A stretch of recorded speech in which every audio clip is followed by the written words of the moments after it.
আসসালামু আলাইকুম। আজকে আমাদের টপিক হচ্ছে সেন্টেন্স রিদম। সেন্টেন্স রিদম কি? সেন্টেন্স রিদম হচ্ছে ইংলিশে একটি বাক্য বলার সময় কখনো কখনো কোনো শব্দে আমরা স্ট্রেস দিই, কোনো শব্দে আমরা স্ট্রেস দিই না। অর্থাৎ কোনো শব্দ একটু জোরে বলি, কোনো শব্দ একটু আস্তে বলি।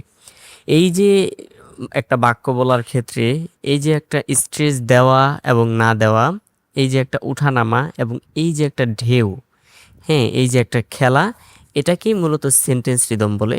তাহলে একটি বাক্যে অপশন হচ্ছে দুটি, হয়তো জোরে উচ্চারণ হবে, না হয় আস্তে উচ্চারণ হবে।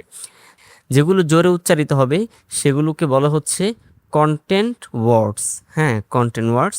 আর যেগুলো আস্তে উচ্চারিত হবে সেগুলোকে বলা হচ্ছে ফাংশন ওয়ার্ডস। তার মানে আমরা কি জানলাম যে সেন্টেন্স রিদম কোনটা? এই যে শব্দের যে একটা ওঠানামা, এটাই সেন্টেন্স রিদম। আর সেন্টেন্স রিদমের তাহলে প্রকার কয়টা? সেন্টেন্স রিদম হচ্ছে দুই প্রকার, একটা হচ্ছে কন্টেন্ট ওয়ার্ডস, একটা হচ্ছে ফাংশন ওয়ার্ডস। কন্টেন্ট ওয়ার্ডস যেগুলো, এগুলো জোরে উচ্চারণ হবে, আর ফাংশন ওয়ার্ডস যেগুলো, এগুলো আস্তে উচ্চারণ হবে। ঠিক আছে, তাহলে কন্টেন্ট ওয়ার্ডস কোনগুলো? কন্টেন্ট ওয়ার্ডস হলো nouns, main verbs, adjectives, adverbs, question words, negative words, এগুলো হচ্ছে কন্টেন্ট ওয়ার্ডস। ঠিক আছে, আর ফাংশন ওয়ার্ডস কোনগুলো? ফাংশন ওয়ার্ডস হচ্ছে যে articles, pronounce, auxiliary verbs, prepositions, conjunction, তারপর হচ্ছে যে এগুলো। ঠিক আছে, যে কন্টেন্ট ওয়ার্ডসগুলো হচ্ছে মানে একটা বাক্যের যে মূল কথা, ঠিক আছে, একটা বাক্যের যে মূল সংবাদ বা একটা বাক্যের মূল যে খবর দেয়া, মূল যে ব্যাপারটা থাকে, এটাই হচ্ছে কন্টেন্ট ওয়ার্ডস।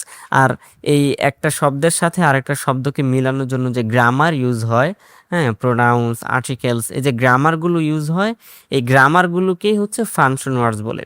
ঠিক আছে, তো এই ফাংশন ওয়ার্ডসগুলোতে স্ট্রেস হবে না, স্ট্রেস হবে মূল যে কথাটা বা মূল যে অর্থ, মূল যে তথ্য, এটার উপরে স্ট্রেস হবে। আর এই যে মূল তথ্যগুলো, তথ্য জাতীয় যে শব্দগুলো আছে, এগুলো কি মূলত কি বলে? কন্টেন্ট ওয়ার্ডস বলে। যেমন ধরেন ডগ, ডগ মানে কুকুর। ঠিক আছে, কুকুর এটা হচ্ছে একটা প্রাণীর নাম, ডগ এটা হচ্ছে একটা প্রাণীর নাম। তো আমরা জানি যে কোনো কিছুর নামকে নাউন বলে, তো নাউন হচ্ছে এটা কন্টেন্ট ওয়ার্ডসের একটা অংশ। তাহলে নাউন, এই কুকুর বা এই যে ডগ, এই শব্দটা যখন ইংলিশে কোনো বাক্যে আসবে, তখন আমরা সেই ডগ শব্দটাতে স্ট্রেস দিব। কেন দিব? কারণ হচ্ছে এটা নাউন, এবং এই যেমন ধরুন আমি বললাম যে একটা কুকুর খেলা করছে, তাহলে এখানে মূল বিষয় হচ্ছে কুকুর এবং খেলা। ঠিক আছে, কুকুর এবং খেলা। তো এখানে কুকুর শব্দটাতে স্ট্রেস হবে। ইংলিশে যে ডগ শব্দটা যখন আসবে ইংলিশে, এটা এই বাক্যটা যদি ইংলিশে বলি, তাহলে এখানে যে ডগ শব্দটা আসবে, এই ডগের মধ্যে স্ট্রেস হবে। ঠিক আছে, কিন্তু এই এক শব্দের সাথে আরেক শব্দকে কানেকশন করার জন্য যে একটা গ্রামার ইউজ করি আমরা, এই গ্রামারের শব্দগুলোতে স্ট্রেস হবে না। ঠিক আছে, যেমন ধরুন what are you doing now, what are you doing now, এখানে মূল বিষয়টা কি, যে তুমি এখন কি করছো। ঠিক আছে, তো হোয়াট ডুইং নাও অর্থ এতটুকুই চলে আসে যে হোয়াট ডুইং নাও, এখন কি করছো। কিন্তু এই যে আর ইউ, হ্যাঁ, আর এটা ইউজ হয়েছে কেন? কারণ হচ্ছে যে আমাদের সামনে যে ব্যক্তি আছে, আমরা তুমি সম্বোধনের কথা বলছি, এজন্য এখন আর ইউজ হচ্ছে। ঠিক আছে, ইউ, ইউ মানে তুমি। তো এই যে গ্রামারলি যে ব্যাপারটা যে এটা এখানে আসছে, এইটাতে আমরা স্ট্রেস দিব না, স্ট্রেস দিব মূল যে শব্দগুলো আছে সেগুলোতে। ঠিক আছে, the boy is playing football in the park. তাহলে এখানে বয় প্লেয়িং ফুটবল পার্ক, ছেলে ফুটবল খেলছে পার্কে, এটাই হচ্ছে মূল বিষয়। কিন্তু এই যে দা বললাম, ইজ বললাম, ইন দা, এই যে বিষয়গুলো গ্রামার, মানে একটা শব্দের সাথে আরেকটা শব্দকে কানেকশন করার জন্য যে বিষয়টা বললাম, এগুলো হচ্ছে ফাংশন ওয়ার্ডস। তো এগুলোতে আমরা স্ট্রেস দিব না, এবং নেটিভ স্পিকাররা এগুলোতে স্ট্রেস দেয় না। আর আমাদের আজকের যে সাবজেক্ট সেন্টেন্স রিদম, সেন্টেন্স রিদমের মূল বিষয়ই হচ্ছে এটি, যে কোন জায়গায় স্ট্রেস হবে, কোন জায়গায় স্ট্রেস হবে না। স্ট্রেস হবে কন্টেন্ট ওয়ার্ডস, মানে মেইন যে অর্থবোধক যে শব্দ, সেটাতে স্ট্রেস হবে। আর যেগুলো গ্রামার মেনটেন করার জন্য ব্যবহার হয়, সেগুলোতে স্ট্রেস হবে না। ওকে, তাহলে এখন আরেকটা বিষয়, যে ফাংশন ওয়ার্ডস, যেটা আমরা তো জানি এটাতে কখনো স্ট্রেস হবে না, কারণ এটা হচ্ছে গ্রামার, শব্দের সাথে শব্দকে কানেকশন করার জন্য ব্যবহার হয়। তাহলে কখনো এমন পরিস্থিতি কি আসতে পারে যে ফাংশন ওয়ার্ডসের মধ্যেও স্ট্রেস হবে? হ্যাঁ, এটার উত্তর হচ্ছে হ্যাঁ, এমন পরিস্থিতিও কখনো আমাদের সামনে আসতে পারে যখন কন্টেন্ট ওয়ার্ডসেও স্ট্রেস হবে, আবার ফাংশন ওয়ার্ডসেও কি হবে, স্ট্রেস হবে। ঠিক আছে, এটা হচ্ছে বিশেষ পরিস্থিতি বা সিচুয়েশনের উপর ডিপেন্ডেন্ট। এটা কখন, যেমন ধরুন আমি যদি উদাহরণ দিই, আলী এবং অলি দুই বন্ধু।